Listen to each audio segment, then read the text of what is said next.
Yes. Dear ladies and gentlemen, welcome to today's event on rethinking Ukraine's energy future. I have a great panel today, and we only have 1 hour, so I will directly jump into the event without much starting. Dear ladies and gentlemen, welcome to today's event on rethinking Ukraine's energy future. I have a great panel today. Now I hear myself very strongly. Directly jump into. Thank you. So Russia's brutal war has transformed Ukraine's economy, infrastructure, and society, and the current situation is still highly dynamic. But the country already now needs to start to think about tomorrow's vision, but also how to survive next winter. So the energy sector of Ukraine is really under very strong attacks. It is going to be a very difficult winter, and I think the West and the pro-Ukrainian coalition need to do a lot to support the country in making it through this winter, to essentially underpin the military successes, also by keeping the country livable. And then in the medium term, the country is set to expect, or can expect, a significant degree of financial support. We are currently having in Berlin a big donor conference in which the first guidelines of the support are being discussed, and the numbers that are discussed are eye-watering. We're talking about 750 billion euros potentially. And at the same time, Ukraine wants to become a member of the European Union, and the European Union wants Ukraine to become a member of its union. And Ukraine, or Europe, is heading for having a Green Deal that allows Europe to become carbon neutral. So there's a lot of elements on the table. I think that will allow for a substantial transformation, not only of Ukraine's energy sector, but actually also Europe's energy sector will have to transform and will benefit from Ukraine in the future. When Europe will not be able, we are already seeing that Europe is not buying Russian energy anymore, or tries to get itself off Russian energy, and wants to become less reliant on others. So here, a Ukraine that is part of Europe can make a substantial difference also for Europe. Now, I have a great panel today, and I would like to start off by giving the floor to Yuri Vitrenko to share his thoughts. Yuri has been for quite a while now CEO of Naftogaz, the largest gas producer in the country, largest gas company in Ukraine, which is state-owned. And Yuri has worked at Naftogaz for a long time, has been extremely successful in winning the arbitration cases against Gazprom at the time, and in reforming Naftogaz. So Yuri, the floor is yours. Please unmute. I have to unmute myself. Georg, thank you for the introduction, and thank you for organizing this event, which is very topical. Even I listened to this conference on reconstructing Ukraine, and the energy sector was mentioned several times by all the leaders. So it seems like our event is very topical indeed. And since the question for this event was formulated in the following way, where the ideal outcomes for the Ukraine's energy system and what steps must be taken to achieve them, I'll try to be very disciplined and really to answer this question and to follow the suggested event structure. So let's first briefly talk about an ideal outcome.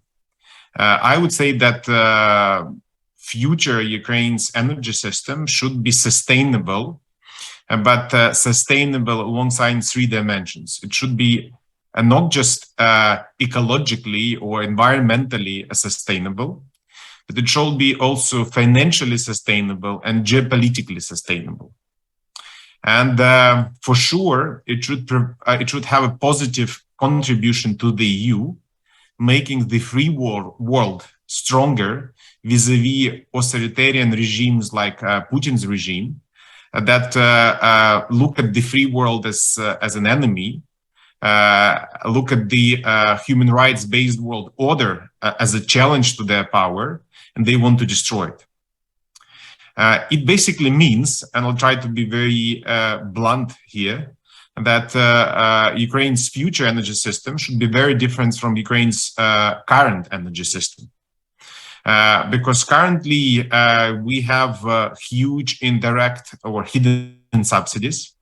We have a very big problem with energy poverty and energy inefficiency, and the war makes these problems even much worse.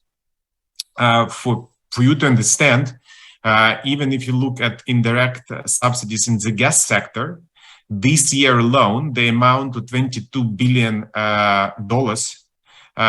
which is roughly 20% of Ukraine's GDP. So for Ukraine, it's an unbearable burden.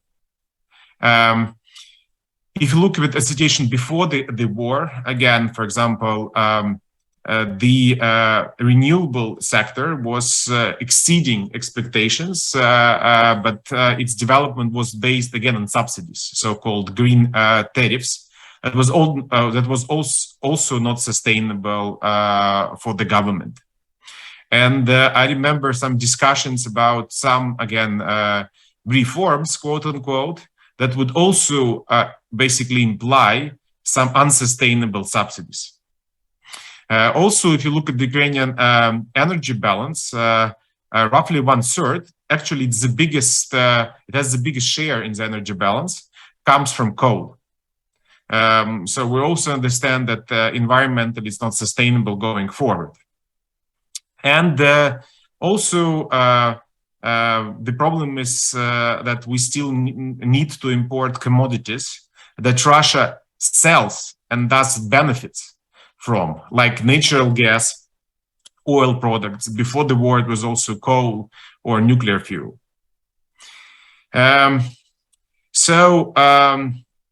In order, like, steps needed again to be taken, let's also a little bit discuss again what we are. So I told you about the ideal outcome, but let's look in a little bit more details about the future of the energy sector. But here there's some caveats. So as we all know, devil is in details. We are talking about the complex issues, so we should not oversimplify it. For example, I'm pretty much sure that the future energy sector of Ukraine should be about competitive markets and full integration with the EU. At the level of infrastructure, level of legislation, ports, exchanges, all these market institutions, they're critically important because such missing pieces, as for example we have at the moment, actually rule the whole point of this transformation or EU market integration. And it's not just about, for example, liberalization. In general, this kind of simplified dichotomy, when you just choose between paternalism and liberalism, is again simplified. So it's much more nuanced and much more complex. Also, for example, I'm pretty much positive that we should be talking about privatization, about opening the sector for foreign direct investments, for partnerships with international companies. Again, even before the war, it was a problem. We should be talking about professionalization of the energy sector. It's also a problem. Again, some real Western standards of corporate governance and state-owned enterprises. If we try to be a little bit more industry specific, for me, the future lies, first of all, with wind. Although I'm CEO of a gas company, just looking at the economics, at the potential of Ukraine, I understand that there's a huge unrealized potential for wind power in Ukraine. We currently estimate it's around 700 gigawatts, so it's sizable. Then probably it's solar. It's much more modest, 80 gigawatts. But wind and solar, to be sustainable, it should be paired with energy storage solutions, be it hydrogen as a seasonal energy storage or batteries. because without that, this whole power sector is not sustainable, is not balanced. Natural gas, I believe that it has to play a big role, at least during the transition phase. And Ukraine has also a very significant untapped potential, especially unconventional offshore potential, coupled with carbon capture and storage technologies. It can be environmentally sustainable as well. And Ukraine can and should become a sizable exporter of natural gas to Europe, including to Germany. We probably can think of doubling our production in the next 10 years. It means that we will be able to replace a big share of Russian gas exports to the European market. Also, huge potential, less again than wind, even less than natural gas, but still very big and unutilized. There's a potential of bioenergy, biogas, biomethane. We currently estimate this potential as at least 22 million tons of oil equivalent of biomass to energy potential. It's roughly 20 billion cubic meters of gas, natural gas to be replaced. So now let's be very specific in terms of steps, because again, we are now talking about the future, but how to get to this future. So first of all, we need to be resilient to win the war, because this future is only possible when we win the war. And there are certain steps that can and should be taken right now without waiting till the end of the war. For example, gas in central heating. It's the largest segment, 8.7 billion cubic meters last year, and it's the most problematic in terms of reforms. It can be almost totally replaced, natural gas in central heating, with bioenergy. It will make it much more financially, environmentally, and even geopolitically sustainable. This initiative, or this basically task alone, can make Ukraine an exporter of natural gas next year. And it will be a key to real reforms in the market, especially coupled with energy efficiency that we can talk about. It will allow, again, conversion from natural gas to bioenergy in central heating, together with energy efficiency across the board. It will allow us to go from indirect or hidden subsidies in individual heating or in the household segment to digitalized targeted subsidies. And then we can complete the market reform in the energy sector. This bioenergy and energy efficiency initiatives are basically low-hanging fruits or no-regret moves. So we need to do it again without waiting till the end of the war. And then unconventional offshore. Also, Naftogaz, and coming back to, for example, this bioenergy potential, it's not just basically some hypothesis. That's what we as Naftogaz, we are doing it right now. We proved that this project can be implemented within from 4 months to 1.5 years. So they're not long to implement. And at current crazy high gas prices, they are paid back in 3 months, 2-3 months, for example, for a biomass boiler. And again, it makes it just even more resilient because it's much more difficult for Russians to bomb it when it's decentralized and small. Unconventional offshore. That's something that Naftogaz is doing. Naftogaz is drilling. We're increasing gas production in the western part of Ukraine, and we are more or less at a stable level throughout Ukraine. We are now developing some horizontal drilling projects, and we understand that even the next year we can increase gas production in Ukraine under favorable conditions. Also, in terms of necessary institutional steps, I would mention such very simple but still necessary reforms as, for example, creating a supervisory board at Naftogaz to engage international stakeholders and also to demonstrate that we are on this right path to Western standards of corporate governance in the sector. To be more opportunistic, for example, and sometimes you need to be opportunistic, at the last couple of days, we see some very low spot prices. So some very high forward prices for this winter and very low spot prices. So it basically means that potentially of Ukrainian gas storages, which are the largest in Europe, can and should be realized. So that's something that, again, people should be looking at, and that's something that we should be working at. And last but not least, sanctions against Russia. Because to finish this war faster, we need to impose more sanctions on Russia, and we need to make sure that existing sanctions work. This, concluding, this transformation of the Ukrainian energy sector is not possible without financing, as we all understand. This financing can and should come in the form of export financing, for example, for German, European, or other Western manufacturers of biomass boilers or heat pumps or some individual heat points. So again, energy efficiency, materials and equipment. It's a win-win scenario. So European manufacturers export. We buy, again, G7 partners provide some export financing, export guarantees. This financing can also come in the form of loans and grants to the state budget, but also to Naftogaz as a state-owned company and the largest company in Ukraine, which, as I have described, is playing, as we speak, a big role in this real transformation of the Ukrainian energy sector.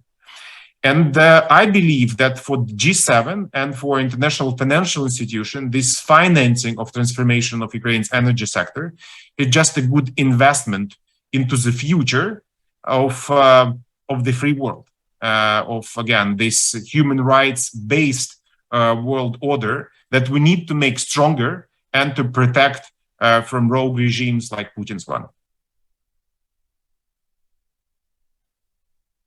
Many thanks, Yuri. I mean, this was a lot of detailed and exciting prospects. I mean, 700 gigawatt of wind sounds fascinating when looking here from Germany.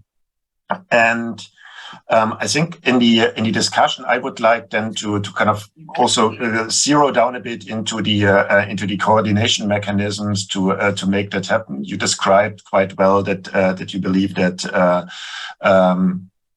more markets, more private sector involvement is going to be necessary to ensure that we get those investment in the system working well. And it would be interesting to hear from you kind of how also in institutional terms the donor community might be able to support Ukraine. But let me now give the floor to Sviatoslav Pavliuk. And Sviatoslav is one of the experts, or maybe the expert on energy efficiency in Ukraine. He is currently the executive director of the Association of Energy Efficient Cities of Ukraine. And yeah, the floor is yours. So thank you. I still have to learn to unmute the microphones on these calls. Thank you for this introduction. Thank you for giving me the opportunity to share my thoughts. I would, following on what Yuri said, I would bring attention to several other relevant issues. First of all, I would downsize to existing capacity of electricity system of Ukraine. Generally, we have around 55 gigawatts of installed capacities, out of which we were using maximum 35 of really working, and out of that we were using in fact 25, 27 annually, and right now our consumption is around 13. So there is quite a big reserve of generating and transportation if the security situation improves, because what's happening is Russia is bombing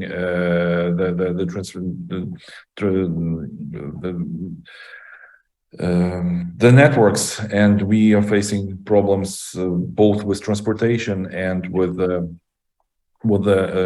generation also. So there is high potential for Ukraine also to generate and export, but that's not happening because of the war, because of Russia. And this is something where attention of European Union is very important, and your support is also very important, and that benefits both of us. I would also mention several of the lessons learned from the occupation of different cities, because that's something which were extreme conditions. And if years ago the motivation to install some renewables on the local level was, it's kind of fancy, it's a kind of, you can get the high feed-in tariff, it's kind of interesting. Now it turned into the situation where it became the factor of the security of the municipality. So distributed generation of the electricity, distributed generation of heat becomes a very important aspect of security of supply. And municipalities which had local generation facilities for heat based on local fuel, which had also generation facilities based on local solar panels, they were going through the troubles way easier than other municipalities, which were basically out of any sources of energy. Energy per se is not just the energy, it's the most important was water. So electricity is about water supply, about sewerage system was working, it's about mobile system networks which will be down. So availability of local sources benefits community in terms of its stability. I would also say that in terms of the next energy systems, we will have two parts. One of the base load, which can be carried by wind, as Yuri proposed, but it also can be carried at least at this point by the nuclear power plants, which we have gradually phasing out and going into renewables as long as we can afford that, as there is a business model which makes that working. And affordability is a very important point here, because we are critically going into energy poverty at this moment. At this moment, electricity and gas is basically highly subsidized by this state, and we're coming to the point where, because of the war, most of private consumers of the households may not be able to afford paying real price, which we have right now on the European market. So we have a certain dilemma. In order to modernize the system, we have to allow the market prices, but in this current situation, the market prices are not affordable for quite big segment of the households in the country. But then we are having another factor that right now the prices for renewables are becoming cheaper than classical energy sources. So we are turning into quite interesting competition where the renewables are pushing out the traditional fossil fuel-based systems out of the market. And here we come to the issues of the networks. We are talking about smart grids. And I tend to say that grids are not, as my colleague engineers say, that grids are not smart. It's about smart engineers who actually design them. So it's critically important to put smart solutions into a smart design into the networks, and to put really good tasks which are consulted beforehand with the engineers. At this point, Ukrainian system is one of the most dense in Europe and maybe in the world, because it's quite well distributed, it's quite well equipped with transforming stations, and so you can see the amount of resilience it has already being bombed daily. And we are still managing to power the cities, to power the industry, and well, of course it's reduced, but it's still working. So the next generation of the electricity generation systems and transmission lines should be taking that into consideration, and we have very good foundation to modernize that. At least there is very good already history of resiliency of these systems. I would also take a moment to say about the immediate needs of the municipalities. However, because municipalities are being bombed and lack of electricity stops functioning of different municipal systems. First of all, it's water and sewerage. Heating comes next, but you can actually organize heating with the local wood chips, local resources. It's a problem, but it can be done. Electricity becomes a problem for the hospitals. Electricity becomes the problem for the municipal water supply systems and for a lot of heat generating companies where you need to ensure circulation of the heat agent. So for this winter, however, we will still need a lot of generators and fuel to make municipal system working, because it turns out that first of all, there is lack of generators on the market. You can just buy because there is a huge demand. So any supplies, any help from municipalities, from energy companies from Europe, all over Europe, to Ukrainian municipalities would be well received and is much welcome and appreciated. Well, transformation happens in the cities, and cities have to be involved. That's talk to the cities, not just talk to the government. Government is great, but cities are even better. Thank you. Thanks a lot, Sviatoslav. I think that was very clear. So Ukraine for this winter needs generators, fuel, and certainly air defense. And in the medium term, let's not forget about the municipalities and about the regions of Ukraine, and think about also distributed systems. With that, I would like to give the floor to Irina. Irina has been previously Deputy Minister of Energy of Environment in Ukraine.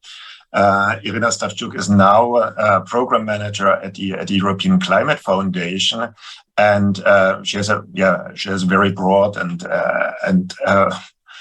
clear understanding of Ukraine's long-term development pathways. In the past, I had the opportunity to work with her on discussions on national energy and climate plans and NDCs of Ukraine. So, Irina, the floor is yours. Thank you, Georg, very much. And actually I would like to start my reflection with going back to the NDC modeling process that we have. So we were working on updating of the climate targets of Ukraine, and that was together with comprehensive modeling of whole economy sector and looking what are the optimal ways for reconstruction, for kind of development of Ukraine in terms of economic costs, environmental goals and social aspects. And the interesting kind of the main conclusion out of those modelings in the energy sector is that to take economic arguments, the cheapest way, the optimal way for the transformation of the energy sector that the system would suggest would be based on two main pillars. One is development of renewable energy sources, and another one is strong implementation of energy efficiency measures. So combination of these would be the most effective. And with the war and all these difficulties that we have in the system, there are even more arguments why these two pillars have to be main elements of the future energy sector of Ukraine. And I fully agree with that, what Yuri said, that it's wind, it's solar, it's a lot on bioenergy. I would say like few main arguments why. The first one is economic, that I already said. The second one is resilience, and Sviatoslav gave examples on how the municipalities which already, or like households which had the renewable energy in the place were much more kind of stable and resilient during this times, but it also means for the future. We now have this quite centralized system, and that allows Russia to attack and actually kind of get the goal of leaving Ukraine out of electricity at all. If the system of Ukraine in the future would be fully decentralized with thousands or tens of the thousands of producers on the roofs of the houses, on the kind of infrastructure of the public transport system so that it can run even if something happens, on the water utility companies, so like everywhere, this system would become much more resilient, and any other traditional source of energy cannot provide this resilience. The third one is energy security. We have to get rid of fossil fuels in the future anyway. Of course, the gas would now play a major kind of transition role if Ukraine, and we have the gas, and kind of we should use all the opportunities to overcome in the short term. But for the long kind of period of time, we have to build our systems with less possible use of imported energy. And nuclear here is also problematic because we still kind of rely a lot on the Russian nuclear fuel. There has been a long process of diversification, but there are only 2 producers out there in the world, and the technologies that we use, they are Russian. And the last one, of course, on integration to EU. We are willing to become a member of EU, and that means respect and serious kind of application of policies and goals on climate change. In terms of very quick needs on how to make this transition, because a lot of the cities are already in the process of recovery. Some are deoccupied, some are planning the systems. And what I would say is a need is capacity programs for municipalities on designing and kind of developing the projects based on these different technologies and different visions, so that they can look at the systems with like different options, and municipalities are kind of in a big need and capacities are kind of lacking on that side. Another pillar which is related to energy efficiency, I think is much more problematic even now, because for renewable energy, it's a lot about private markets. If Ukraine manages to transform its regulatory system, take away disincentives, build back trust better, so it can be an economic case, and that's why it can go forward. If we talk about energy efficiency, it's much more difficult. And in the recovery planning, there are much more risks to get locked into inefficient but affordable quick solutions. And that's first of all related to buildings. I've been looking at the programs which are currently happening on quick kind of on quick buildings for displaced people. And of course, the key arguments is how to make it affordable, how to make as much as possible of the shelter for people, which is understandable. But that also means that the country which has a kind of lack of state resources and people run into lack of jobs and into lack of resources, if the buildings which are built in Ukraine as a part of the recovery process would not fit the higher energy efficiency standards, it means that we would not be able kind of to fully transform the energy system, because that cannot go one and one. We cannot have heat pumps on the buildings which lose a lot of energy. So that somehow has to be addressed. And I think one of the main arguments why donors have to take it seriously and actually to make sure that the recovery in the building sector takes into account the kind of energy efficiency performance is energy security. So to make energy security for the future of Ukraine and of Europe, it has to be integral part of every program. And it has to be designed in a smart way so that, for example, it can be isolated in the future, but there shouldn't be no compromises on kind of elements which would stay longer. Like it should have strong doors or windows, but allow for future kind of developments to make it more energy efficient. And the last one that I would like to say is, Ukraine is fighting for its future to become prosperous state, to become a state which is a member of European Union. And we really hope that there would be a lot of more opportunities for economic development in the country, and not just kind of as a resource provision country with critical raw materials to EU when the final products are produced there, or hydrogen for export, or any other resources for export, but the country would be part of the kind of global economy stronger with production of the final products, with more opportunities for local people and for the economy in general. Thank you. Many thanks, Irina.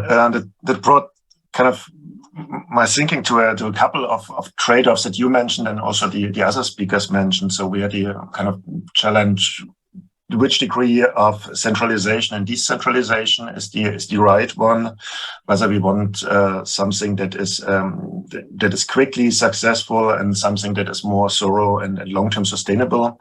The question from Yuri, or at least I deduce it from that, to which degree Ukraine can accept higher energy prices and therefore have a market-driven approach, or to which degree it needs to remain a state-driven approach. And then your last point that I find very fascinating, on whether Ukraine is essentially going to export kilowatt hours or is going to export products. And I think that is all rather strategic questions that we need to get an understanding of, because the things that we do now in the short term, but more importantly, the way in which we design the support programs that are on the table will have a significant implication on the direction of travel for the country.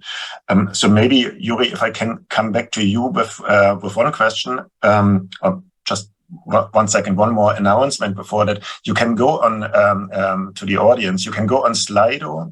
We have the possibility to ask questions to the panelists, and I look into that.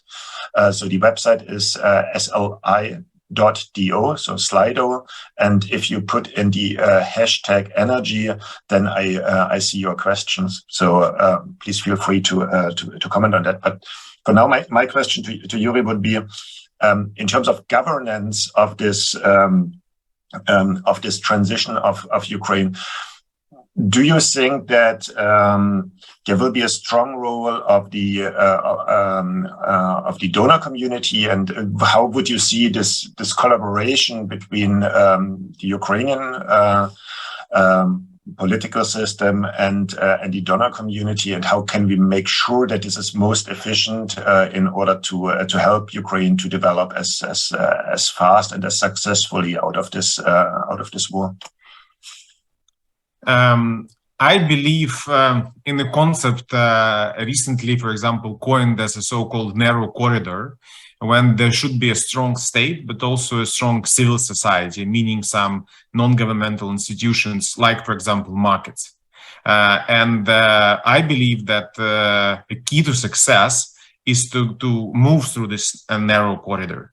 So that's why, for example, I don't like any solutions that are purely state-driven. But it's also naive to think that, especially under current circumstances, private players without any role of the Ukrainian government or G7 governments can be successful. So that's why there should be a combination. And in terms of, to be more specific, I believe that what Ukraine lacks is market development. So we should develop markets, not basically as some kind of to get some tick marks for some bureaucrats, but just to make rational solutions on allocation of limited resources. For me, markets are all about finding the most efficient way to combine and allocate limited resources. In terms of, for example, G7 involvement, here I believe that the framework is more or less set, although many people struggle to recognize it. Since we want to be a part of the EU, there is no other alternative is just to start implementing EU institutions and EU rules. So that gives us this kind of framework. And then the question is how to streamline this transformation of Ukraine into the EU institutions. And here, of course, may I push you a bit on that? I mean, my impression in the past was that Ukraine has an issue of an emerging democracy in terms of self-commitment, in terms of being able to say we implement a policy that is good for investors, but then 5 years later kind of rolling back on it because it became too expensive or too difficult, as we have seen for renewables and sometimes also in the natural gas sector.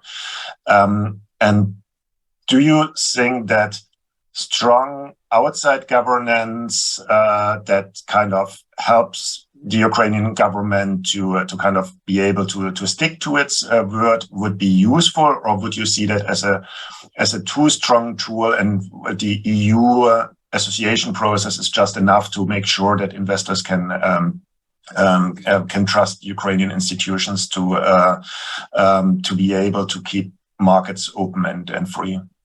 But again, so if we are becoming a part of the EU, there is an answer to a question. So it's really about EU rules, including the rule of law, the fundamental EU rule. So there is no option for any kind of Ukrainian political party to say we want to be different and we don't want to follow this rule of law. Having said that, you see, don't oversimplify this concept of the rule of law. For example, when it comes to renewable, if it's a corrupt scheme from the very beginning, when a corrupt local actor basically lobbies for some legislation that gives him and his Chinese business partners a ridiculously high so-called green tariff, and then the government should miraculously somehow find money to be able to pay this basically corruption tax for decades. It's just not possible, first, but second, it's against the rule of law. A similar situation with the gas sector. So if there are some local corrupt, again, oligarchic players who get basically licenses for bribes, or, for example, that don't pay taxes or fair taxes again through bribes, then say that their rights should be protected, that's against the rule of law. But of course, if there is an honest, non-corrupt investor, be it a foreign investor or Ukrainian investor, that comes and invests, of course, his rights, his property rights should be protected. Because investors are not just some wealthy individuals. Pension funds of Ukrainian pensioners can and should be investors. Of course, again, property rights of such investors should be protected. And then may I play back the ball from Irina's question to you in terms of kind of the role of Ukrainian exports in the future. Do you have a sort of vision? Is Ukraine first trying to kind of keep the energy for itself? Is Ukraine trying potentially kind of becoming a powerhouse for the export of energy-intensive goods, or is it going to be a supplier of European needs, or which mix of these three would you envisage? It really depends, but of course, again, there is also complication because of the war. But the problem is very, very acute, I would say, because in many cases, if you look just at pure economics, it's more rational for Ukraine just to export energy, because then you can subsidize, for example, some industry players who are competitive only because they get electricity at 10 times lower than the market price, or get gas at a price that is 10 times lower than the market price. So you are not creating value in this sector. It's the opposite. You're destroying value in this sector. So of course, there is a social dimension. So when it comes, for example, to protecting jobs and to provide some transition so that you can retrain, for example, people or engage them in some value-added industry segments, that's one thing. But it's because you want to keep some subsidies so that an oligarch can continue having some lavish lifestyle in Vienna or in Monaco or somewhere. Probably that's a very wrong approach, at least from an economic point of view, but also from a social point of view. Frankly, from all the points of view. That's good. Sviatoslav, I would also like to ask you the question in terms of governance with the support programs that are currently being envisaged, because I think that's one of the most practical and near-term questions that need to be answered. Do you have any vision on how that can be organized in a way, as you described, to also involve the non-central or non-national level of Ukrainian governance? Well, that's a very, very, very good and the right question. I don't think I have an answer now. I will just share a few of my considerations how it should not be working. And the issue how to find a solution needs a calm discussion for kind of several days and exchange of opinions. I will give you a few examples of how the international funds were managed in different schemes in Ukraine in the energy efficiency sector, municipal, because that's also the part of the energy sector. We have had in the past the programs of direct budget support, which goes into the national budget, and then Ministry of Finance decides what do they do. That didn't turn actually to be very efficient. The money were not used for a number of years. They were on the bank account. There was a scandal. Then Ukraine had to repay that. That was a long time ago, but still we did not improve the transparency and accuracy of use of these funds. Finally, these funds were okay. They were used for good targets, good aims, but still the efficiency was not really improved. And I don't think that international community will really give that money to the government, so you decide what you do. I don't think that this is going to happen. The second, there is another option of managing these funds by international development banks like European Investment Bank, which is the biggest in terms of the managed funds. I will remind the program of Ukrainian Municipal Infrastructure Program, which was signed, the agreement for that was signed in 2015, was ratified by government, by parliament. It received there was a special law guaranteeing that loan. 195 applications from municipalities were submitted in 2016. By today, only one project came to the first tender and the first installation of works. So basically it takes us 7 years on the international procedures to start simple thermomodernization of 2-floor kindergarten in Ternopil. And this is something absolutely unacceptable. We cannot afford 7. The children which were going to the kindergarten left the kindergarten in the meantime. They went to school already. And we are still thinking about how to do it. In the meantime, prices went up 3 times. So Ternopil approached that program with 90 buildings, public buildings, thermomodernization. And now they have the budget only for 30 because the prices went up so much. Also in euro, and that also is. This is not a scheme which is workable. And then we have the joint example of energy efficiency fund, which is managed 50/50. There is advisory board 50/50, and there is also a conflict inside, and it doesn't work at this moment. They are not funded from the national budget. International part are not happy of the performance of the Ukrainian part. The Ukrainian part is not happy with the speed of the work of the international part of this advisory board, and also it's stuck. So we have 3 models. Each of them have their pros and contras, and we have to work out the model, because if we are not able to use 400 million euro under UMIP, means that, and we are not able to manage 10 million euro under energy efficiency fund, means that fundamentally we have to start talking about the model. How do we do it? Because the existing models do not work. And this is something, it's the core of the transformation process. And I believe that has to be discussed separately and with maybe with some papers, maybe with some research and proposals. Yeah. Thanks a lot.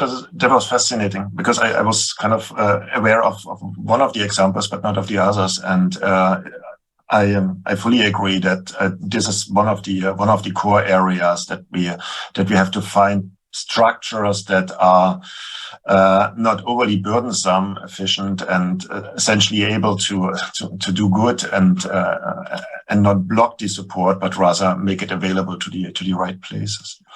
I now see a lot of questions on Slido. So maybe one of the questions to Irina here, but also feel free to comment on anything else you've heard so far. One of the questions is, okay, Ukraine has a long nuclear past. Why not double down on nuclear and kind of essentially make Ukraine an electricity exporter based on more nuclear?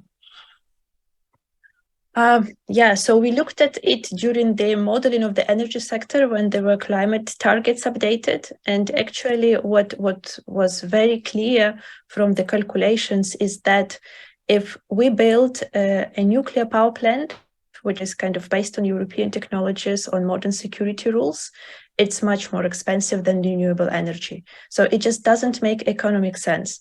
Then now with kind of the challenges that we have with the war, there are issues of security and kind of what's happening now with Zaporizhia, keeping like all Ukrainians under risk of nuclear attack and whatever can happen in the future.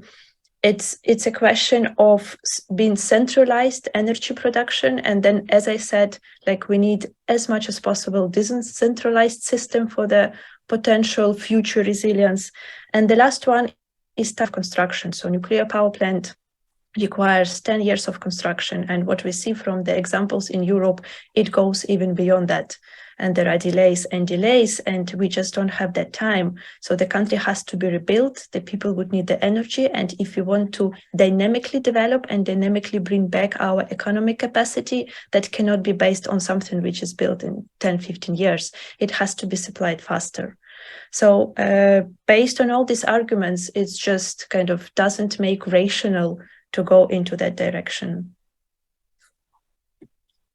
Thanks a lot. And do you have any comment on the governance question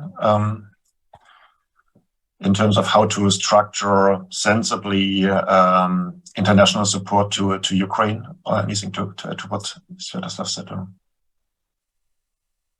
Georgi, are you asking me because yeah. Okay. I agree with Sviatoslav that we really have to find institutional kind of solutions how to implement projects, because a lot of them will be implemented on the municipality level, and the current systems which are there are not effective and actually do not allow always to kind of have enough resource to design good projects and implement them. And also municipalities need capacities for the project management, and it's just a lot of bottlenecks on that side. So we really have to think together how to. So like the recent report of the German Marshall Fund, it suggested that we should be kind of based on existing institutions. So in case of Ukraine, I think the best would be that we take our kind of existing funds that we have under the state implementation and actually try to make out of them the not so much politically attached and more effective, transparent, and kind of efficient institutions which after the recovery process, which could go together with international partners, but when the main recovery processes are over, all that capacity and knowledge would stay so that they continue to work in the same kind of matter of effectiveness and smart use of resources and accountability to the taxpayers. Okay, so the recovery program is also a capacity building program, which makes a lot of sense. Here, there is an important consideration with the aim why this has to be done. Usually, the aim of any energy changes in the municipalities and on the national level in Ukraine, the target was to make the service or to make this energy cheaper. That was primary aim of energy planning, to make it more affordable and cheaper. Means that the environmental consideration is not there. The aim of the municipal energy planning in most of European countries, in most EU countries, in Switzerland, in other is to reach climate neutrality status. So the climate consideration is there. So the societies are going to pay more to reach that target. And that target was not really planned in Ukraine. If you are putting that plan, you have to get municipal energy plans of climate neutrality by 2050. You need to develop that capacity. You need to have this planning from kind of national target, then national programs, then national projects, and municipal absorption capacity of that. I would say the municipal initiative and absorption capacity, and that has to go hand in hand. Otherwise, we don't have the target, and we will not reach it, because nuclear power plants will have their own plans. Renewables will have their own plans. Municipalities will be thinking about how to make the services cheaper and affordable, and that will not stick altogether. There is a strong need on consistency of that planning and capacity to implement that. And that comes on back to municipal level, because municipalities are the core of that. Thanks a lot. Now I think we are circling around capacity building, and I think that's a very important one. I have a last set of questions for Yuri, and then I would ask each of you to kind of give one kind of key message that you would like to give to a sort of Brussels type of audience at the end, and then I will close the session, which has been too short, but I think everybody is busy. So. Yuri, there was one question in the chat about what would happen if gas transit stops. So in terms of resilience of the Ukrainian gas supply system, and then one question from myself, because you at the beginning alluded to it. How can we make sure that now this gas that we that is relatively cheap in Europe in this month be safely stored in Ukraine? So what is holding it back for Ukraine to import more gas and store it in maybe October, November? So first of all, if there is no transit through Ukraine, nothing bad should happen to the security of supply inside Ukraine. It can be even the opposite, because it means that the gas transmission system can prioritize domestic production, change so-called regimes, so pressure, decrease pressure in the high pressure pipelines, so that it's easier for the gas produced in Ukraine to go into this high pressure pipelines, because gas goes from areas with high pressure to lower pressure. So that's why we need to now increase pressure for produced gas so that it can go into the high pressure pipeline. In terms of what can be done to store more gas in Ukraine. So if you mean that Ukraine should import this gas, the bottleneck is money. So we should get some external financing for that. There is a law that says that we cannot increase prices. There's a moratorium on prices increase. The government should compensate us, Naftogaz, for the difference between the market price and the import price. Import prices are 10-15 times higher. Even now it's 5 times higher, but we're talking about the spot prices. They're not relevant for the winter period. So basically, if the government gives us what it's obliged to give us, this compensation, then Naftogaz can import more gas. But currently, the Ukrainian government is not providing this compensation. They need to get this money from international partners.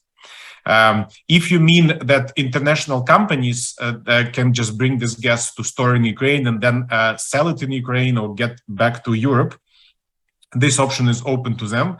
We're welcoming all the international companies to come and to store gas in Ukraine.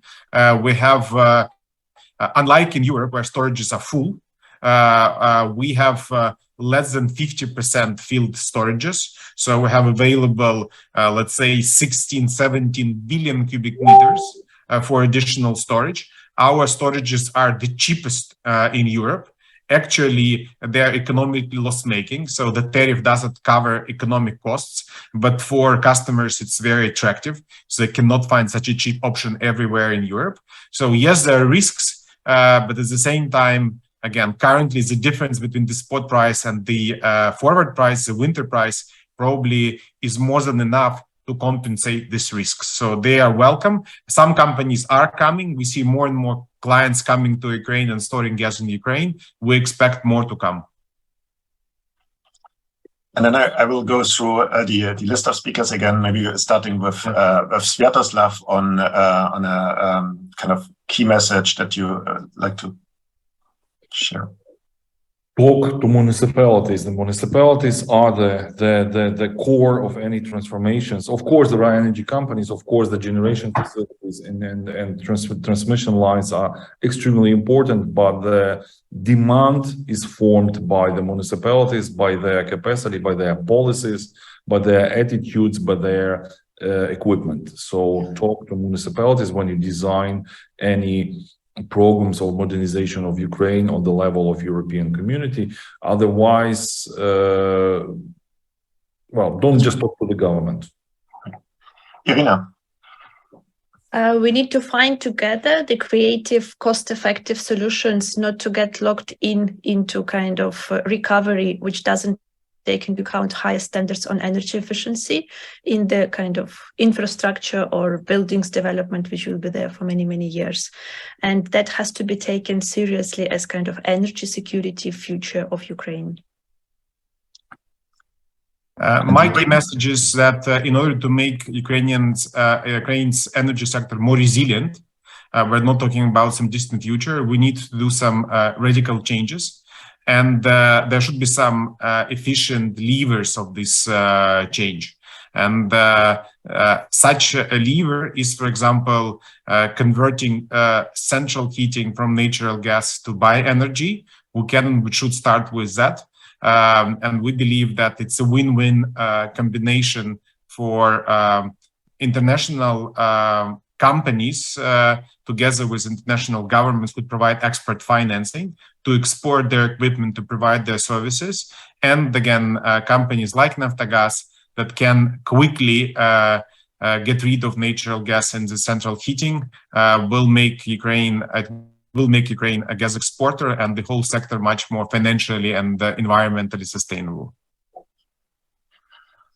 So it only leaves to me to thank the panelists. For me, it has been a hugely fascinating event. So I learned a lot. I have kind of lost a bit track of some of the developments, and it's very interesting to see essentially the spirit of optimism and the opportunities that Ukraine, despite all this horrible developments, is showing.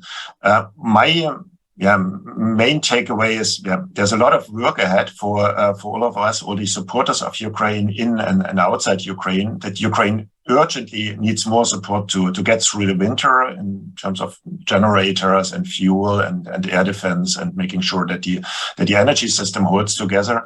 But that in the medium term, Ukraine can provide really an excellent contribution to securing the EU's energy supply. So Ukraine is really a place that can help Europe to invent itself and reinvent itself, and not only Ukraine.